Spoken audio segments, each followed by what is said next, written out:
जय हिंद दोस्तों। आप सभी लोग का बहुत बहुत स्वागत है। तो उत्तर प्रदेश के जो इम्पोर्टेंट करंट अफेयर्स हैं उसका ये पहला पार्ट है।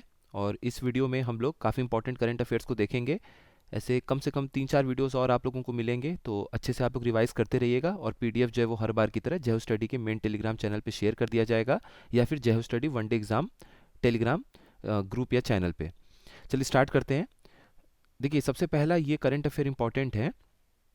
जो आपका नेशनल स्टॉक एक्सचेंज होता है, नेशनल स्टॉक एक्सचेंज बोल लीजिए, या फिर आप इसे एनएसई बोल लीजिए, नेशनल स्टॉक एक्सचेंज। तो वहाँ पर जो भी रजिस्टर्ड इन्वेस्टर्स होते हैं, मतलब वो निवेशक जो पंजीकृत होते हैं उसमें, नेशनल स्टॉक एक्सचेंज में, तो कौन से राज्य के कितने लोग उसमें इन्वेस्टर निवेशक जो हैं वो पंजीकृत हैं, उस हिसाब से उनका आंकड़ा पेश किया जाता है। तो इसमें उत्तर प्रदेश ने गुजरात को पीछे छोड़ते हुए, गुजरात अब तीसरे पे पहुंच गया है और उत्तर प्रदेश अपना दूसरे नंबर पर पहुंच गया है। लगभग 90 लाख निवेशक उसमें पंजीकृत हो चुके हैं नेशनल स्टॉक एक्सचेंज में। और पहले नंबर पर अगर आप देखेंगे तो महाराष्ट्र के हैं सबसे अधिक निवेशक पंजीकृत या रजिस्टर्ड जो इन्वेस्टर्स हैं नेशनल स्टॉक एक्सचेंज में, वो महाराष्ट्र से हैं। लगभग लगभग 1.5 करोड़ लोग हैं। और दूसरे नंबर पे अपना उत्तर प्रदेश पहुंच गया है। तो आपसे रैंक पूछा जा सकता है एग्जाम में। वो आपसे ये पूछ सकते हैं कि नेशनल स्टॉक एक्सचेंज में उत्तर प्रदेश कितने स्थान पर पहुंच चुका है। ये आपसे पूछ सकते हैं। अगर कठिन सवाल बनाएंगे तो टॉप 3 राज्य पूछ लेंगे। तो टॉप 3 में पहले पे महाराष्ट्र है, दूसरे पे उत्तर प्रदेश है, तीसरे पे गुजरात है। अगर यूपी की रैंक पूछ लेंगे कि नेशनल स्टॉक एक्सचेंज में उत्तर प्रदेश कौन से रैंक पर पहुंच चुका है, रजिस्टर्ड इन्वेस्टर्स या फिर पंजीकृत निवेशकों के तौर पे, अगर उनकी संख्या के तौर पे देखा जाए तो यूपी सेकंड नंबर पर पहुंच चुका है। और अगर ये पूछा जाए कि कितने परसेंट का ग्रोथ हमें देखने को मिला है पिछले एक साल में, तो 33.8, मतलब एक तिहाई से थोड़ा सा अधिक नए निवेशकों की संख्या में अगर आप देखेंगे यूपी में, तो राज्य में यूपी में नए निवेशकों की संख्या में 33.8% की वृद्धि दर्ज की गई है। तो अगर आपसे कह दें कि 25% लोग बढ़े हैं, 25% नए निवेशक बढ़े हैं या 50% बढ़े हैं, तो ये नहीं होगा स्टेटमेंट सही। 33.8% के आसपास एक आंकड़ा ध्यान रखिएगा। और बाकी इसमें ये भी देखिए, और एक्स्ट्रा कुछ चीज़ें हैं उसको देख लीजिए। नेशनल स्टॉक एक्सचेंज के आंकड़ों के अनुसार भारत में शेयर बाजार निवेशकों की संख्या जो 31 दिसंबर 2022 को दर्ज किए गए आंकड़ों से 22.4% की उल्लेखनीय वृद्धि दर्ज करते हुए 8 करोड़ के पार पहुंच गई है। 25 दिसंबर 2023 तक कुल निवेशक संख्या 8.5 करोड़ थी, जो 31 दिसंबर 2022 को 7 करोड़ थी। ठीक है, ये देख लीजिएगा। अगला देखते हैं। देखिए, लैब मित्र एक पहल है, लैब मित्र इनिशिएटिव है। इसे नेशनल ई गवर्नेंस अवार्ड से अभी नवाजा गया है, यानी लैब मित्र पहल को मिला है राष्ट्रीय ई गवर्नेंस पुरस्कार। अब देखिए, लैब मित्र योजना है क्या। वाराणसी में यहाँ के जिला प्रशासन ने और जो सीएमओ चीफ मेडिकल ऑफिसर होते हैं, तो सभी लोगों ने मिलकर एक एप्लीकेशन बनाया। इस एप्लीकेशन पर आप रजिस्टर हो जाइए, पंजीकृत हो जाइए, मोबाइल नंबर डिटेल जो भी देना है। उसके बाद आप जो भी हॉस्पिटल है, सरकारी हॉस्पिटल है या सरकारी हॉस्पिटल के अलावा कोई भी ऐसे मेडिकल यूनिट हैं, वहाँ अगर आप जाते हैं और पैथोलॉजी वगैरह में अपनी जांच कराते हैं, तो उसका लैब का रिपोर्ट लेने के लिए आपको दोबारा जाना होता था। लैब का रिपोर्ट लेने के लिए आपको वहाँ पर स्वयं जाना होता था। अब आपको क्या होगा, अब आप जाइए, अपना जो भी आपका लैब का रिपोर्ट है, अब आपको लेने के लिए वहाँ जाने की ज़रूरत नहीं है। आप जो एप्लीकेशन डाउनलोड कर रखे हैं उसी पर आप लोगों को वो लैब रिपोर्ट भेज दिया जाएगा। तो इसका फ़ायदा ये है कि वाराणसी में अगल बगल के और ख़ास तौर पे बिहार से भी बहुत दूर दूर से लोग आते हैं अपने पैथोलॉजी वगैरह की जांच कराने के लिए। पैथ लैब में जाते हैं गवर्नमेंट के जो भी यूनिट है, तो वहाँ पर मान लीजिए उन्होंने जांच कराया और कहा जाए उनको कि एक हफ्ते बाद आके दोबारा लैब रिपोर्ट ले लीजिएगा। तो कोई गांव साइड के लोग हैं, बड़े बुजुर्ग हैं, उनको बड़ी तकलीफ होती थी दोबारा आने में। अगर उनके मोबाइल पे ही सीधे सीधे लैब रिपोर्ट भेज दिया जाएगा, तो अगल बगल के जो भी डॉक्टर होंगे या कहीं भी हॉस्पिटल होगा वहाँ वो सलाह ले सकते हैं या फिर दवाई ले सकते हैं, जो भी करना है कर सकते हैं, लेकिन वो उनको खुद वहाँ जाके स्वयं नहीं लेना पड़ेगा लैब रिपोर्ट। तो कुल मिला के यही लैब मित्र इनिशिएटिव है, पहल है। और इसके लिए जो भी यहाँ का लोकल एडमिनिस्ट्रेशन है वाराणसी का, उन सभी लोगों को मुंबई में आयोजित किया गया था 27वां नेशनल ई गवर्नेंस कॉन्फ्रेंस। मतलब मुंबई में आयोजित किया गया था 27वां ई गवर्नेंस सम्मेलन, और इसी में पूरे डिस्ट्रिक्ट एडमिनिस्ट्रेशन के जितने बड़े बड़े अधिकारी हैं उन सभी लोगों को सम्मानित किया गया था। देखिए, बहराइच जिले में अभी कुछ दिन पहले का ये न्यूज़ है। बहराइच जिले में 6, 7, 10 के आसपास जो भेड़िया थे, उन्होंने बहुत सारे लोगों की हत्या कर दी थी। उनको मार दिया था। उसके बाद से जो फॉरेस्ट डिपार्टमेंट है बहराइच में, तो वहाँ के वन विभाग ने एक स्पेशल अभियान चलाया था जिसका नाम था ऑपरेशन भेड़िया। तो आपसे बस इतना पूछा जा सकता है कि उत्तर प्रदेश में किस जिले में वन विभाग ने ऑपरेशन भेड़िया को चलाया था, जिसके तहत जो भेड़िया थे जिन्होंने काफ़ी सारे लोगों की हत्या कर दी थी, उनको पकड़ना था या उसमें मारना था, पकड़ना था। तो इसीलिए ये कौन से ज़िले में चलाया गया था, तो आप उसमें बहराइच ऑप्शन टिक कर लीजिएगा। बस आपको ज़िला भी अगर पता है तो इस क्वेश्चन में अधिक से अधिक इतना ही पूछा जा सकता है। उसके बाद देखिए उत्तर प्रदेश राज्य महिला आयोग के बारे में हम लोग देख लेते हैं। हाल ही में देखिए आप बबीता चौहान जी को देख सकते हैं, ये उत्तर प्रदेश की महिला आयोग अध्यक्ष, जो उत्तर प्रदेश की महिला आयोग है उसकी ये अध्यक्ष बनी हैं। तो बबीता चौहान जी जो हैं ये आगरा की हैं, इनको ध्यान रखिएगा। और ये इस समय फ़िलहाल चेयरपर्सन है Uttar Pradesh state women commission की। बबीता चौहान आगरा की हैं। उत्तर प्रदेश राज्य महिला आयोग की वर्तमान अध्यक्ष हैं। अपर्णा यादव और चारू चौधरी ये दोनों वाइस चेयरपर्सन हैं कमीशन के।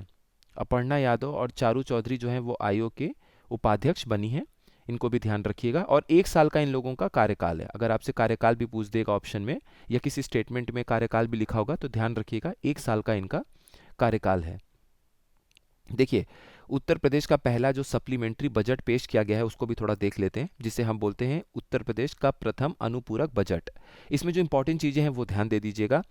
ये जो अनुपूरक बजट है इसका टोटल साइज अगर हम बोलें कि कितना बड़ा ये बजट था, तो 12,209.993 करोड़ के आसपास था। मतलब 12,000 करोड़ से थोड़ा सा अधिक, कितना 12,000 करोड़ में 209 करोड़ आप और जोड़ लीजिए, इसके आसपास ये बजट पेश किया गया था जो अनुपूरक बजट है।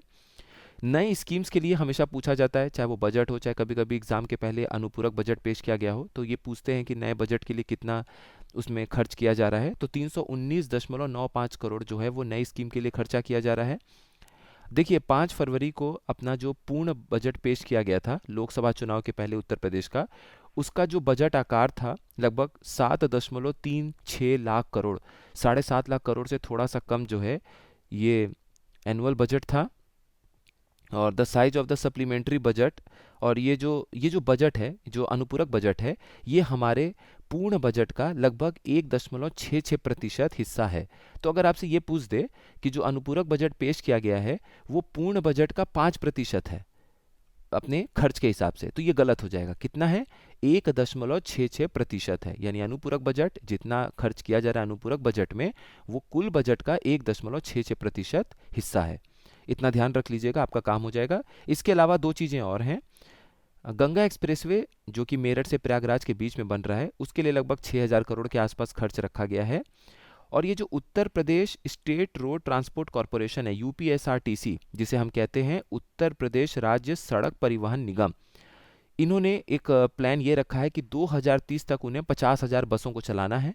और जो अगले साल महाकुंभ होने वाला है प्रयागराज के लिए, उसके लिए लगभग 1,000 बसें ये और खरीदेंगे। उसके लिए भी कुछ बजट पेश किया गया था, तो 1,000 बसें वो उसमें खरीदेंगे और 50,000 बसें इन्हें टोटल चलानी है 2030 तक। 200 करोड़ जो है वो ट्रेनिंग होगा इन स्किल डेवलपमेंट प्रोग्राम। अच्छा हाँ, 200 करोड़ रुपया खर्चा किया जा रहा है ये जो कौशल विकास कार्यक्रम है उसके प्रशिक्षण के लिए, 200 करोड़ रुपया खर्चा किया जा रहा है। तो देखिए स्किल डेवलपमेंट प्रोग्राम काफ़ी हाईलाइट रहता है हर जगह पे आजकल, स्किल को लेके और रोज़गार को लेके काफ़ी चर्चा होता रहता है, तो इस पे क्वेश्चन आ सकता है। तो ध्यान रखिएगा कि 200 करोड़ का उस पर भी प्रावधान था। कम से कम ये ध्यान रखिएगा कि 50,000 बसें 2030 तक चलानी हैं। और ये जो बाकी हम लोगों ने ये सब पढ़ लिया है, बजट का टोटल साइज कितना है और ये कितना नए स्कीम के लिए खर्चा हो रहा है, और जो पूर्ण बजट था उसका ये 1.66% हिस्सा है। ये 4-5 चीज़ें भी याद रख लेंगे आप तो आपका काम हो जाएगा। ये देखिए बहुत इंपॉर्टेंट न्यूज़ है, इसको किसी भी हालत में नहीं भूलना है आपको।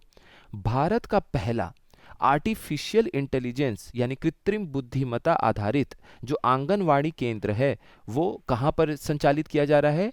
गाजियाबाद में। और ये भारत का पहला है, सिर्फ उत्तर प्रदेश का पहला नहीं है, इसलिए बहुत इंपॉर्टेंट है। इसको हम थोड़ा डिटेल में हम लोग देखेंगे। देखिए भारत का पहला आर्टिफिशियल इंटेलिजेंस सक्षम यानी कि कृत्रिम बुद्धिमत्ता सक्षम आंगनवाड़ी केंद्र कहाँ पर खोला गया है? गाजियाबाद में। एक देखिए संगठन जैसा मान लीजिए, ऑर्गेनाइजेशन है रोटरी इंटरनेशनल डिस्ट्रिक्ट 3012, मतलब ये इसका नाम ही है। तो ये एक तरीके से क्या करते हैं कि कहीं भी भूख के खिलाफ हो, शिक्षा को मजबूत करना हो, या फिर स्वास्थ्य को मजबूत करना हो, तो इन चीज़ों के लिए ये एनजीओ जो है, ये संगठन बहुत ज़्यादा काम करता है, बहुत सारी इनिशिएटिव लेता है, पहल करता है। तो ये जो रोटरी इंटरनेशनल डिस्ट्रिक्ट 3012 है, इसी ने उद्घाटन किया है भारत के पहले आर्टिफिशियल इंटेलिजेंस यानी कृत्रिम बुद्धिमत्ता आधारित आंगनवाड़ी केंद्र का गाजियाबाद में। और गाजियाबाद में कौन से गांव में? तो मोर्टी गांव है ये, मोर्टी गांव, ठीक है, मोर्टी गांव है, इसको ध्यान रखिएगा। मोर्टी गांव कहाँ पर है? गाजियाबाद में, वहीं पर इसको पहला आर्टिफिशियल इंटेलिजेंस आधारित आंगनवाड़ी केंद्र को शुरू किया गया है। मोटी आपका कौन से जिले में है? गाजियाबाद में है। और बाकी वही चीज़ है कि इस पहल का उद्देश्य कृत्रिम बुद्धिमत्ता की शक्ति के माध्यम से प्रारंभिक बचपन, यानी जो स्टार्टिंग हमारा अर्ली चाइल्डहुड होता है, 2 साल, 3 साल, 4 साल, 5 साल, 6 साल वाला, उस बचपन की देखभाल और विकास में क्रांति लाना है। तो ये अपने उत्तर प्रदेश के मोस्ट इंपॉर्टेंट करंट अफेयर्स का पहला पार्ट है। 2-3 वीडियो आप लोगों को और मिल जाएगा, और यूपी बजट के लिए भी आप लोगों ने बोला हुआ है, वो भी आप लोगों को कुछ दिन में मिल जाएगा, तो परेशान मत होइएगा। बाकी जो यूनियन बजट है वो कुछ दिन पहले अपलोड कर दिया गया है, आप लोग देख लीजिएगा वीडियो को। वो दोबारा से किया गया है, 3-4 महीने पहले भी किया गया था, तो काफ़ी सारे लोगों ने उसे दोबारा भी देख लिया है, तो आप लोग उसको रिवाइज कर लीजिएगा। यहाँ से हमारा ये पोर्शन कंप्लीट हो जाएगा, और जो इंपॉर्टेंट चीज़ें चल रही हैं वो आपको एग्ज़ाम तक मिलती रहेंगी। अभी देखिए टाइम कम है, तो जितने मोस्ट इंपॉर्टेंट हो पा रहा है वो आप लोगों के लिए होगा। उसके बाद जब जब ये एग्ज़ाम हो जाएगा, तो आगे के लिए फिर हमारे पास बहुत टाइम होगा, तो फिर हम लोग बहुत सारी चीज़ों को डिटेल में देखेंगे, एक एक सब्जेक्ट जितना भी हो पाएगा। तो फिर नेक्स्ट इन्फॉर्मेटिव वीडियो में मिलते हैं आप सभी लोगों के साथ में। आप सभी लोगों का बहुत बहुत धन्यवाद। खूब अच्छे से पढ़ते रहिए।